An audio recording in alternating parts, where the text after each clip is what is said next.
How much pay is enough? Well, Samuel Gompers, look it up, said a long time ago, what is it that workers want? The answer, more.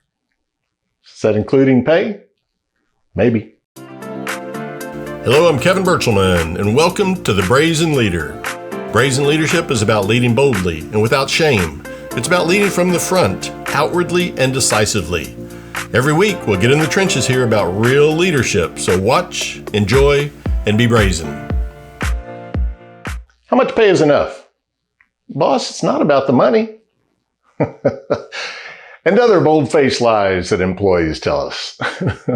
First, let me be clear. The vast majority of non-sales employees, from receptionist to senior vice president, don't really necessarily work for the money alone. That's not to say that money's not important.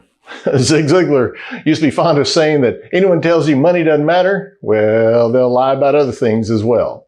Money always matters. It's just not always the most significant motivator. So now I'm going to mess with your head a bit with a play on words. Money only matters when it matters. No, I'm not talking out of both sides of my mouth here. Consider that when hired, an employee is generally satisfied with their compensation.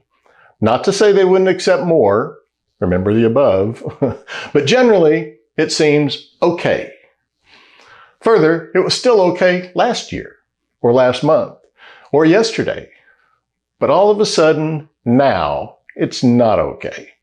It matters now. What happened? Well, three things can cause money to matter. Number one, thinking under the influence.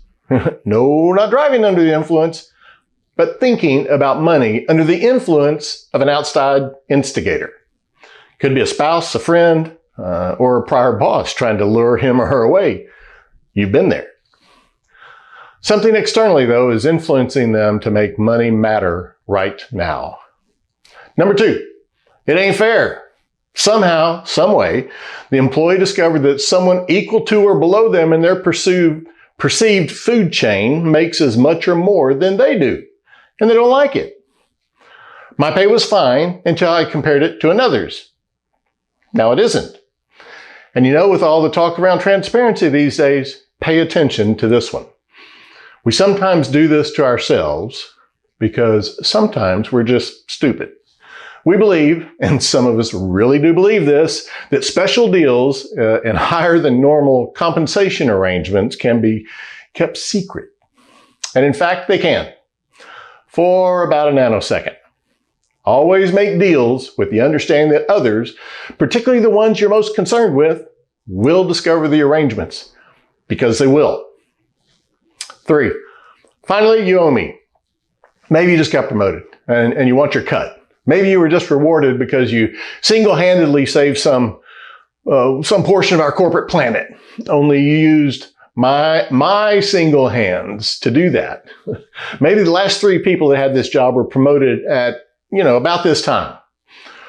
Or maybe, just maybe, I feel the give-take equation has come out of balance in my favor. Regardless of the reason, I'm convinced that you, personally, boss, now owe me. And I'm not talking a 3.5% cost of living increase, which you shouldn't be doing anyway, but that's another video. I'm talking about a debt that you personally must pay in the way of earned, extra, unexpected compensation. So remember, two things. Number one, money is not generally a huge motivator for non-sales employees, not usually. This must be tempered, however, with two, money doesn't matter until it matters. And when it does matter, find out first what's driving the issue. Strangely enough, it's usually not just the money. Thanks for tuning in. If this was some value, a thumbs up below and clicking on subscribe would be a big help to me. Don't forget to be brazen, and that grace and accountability can coexist.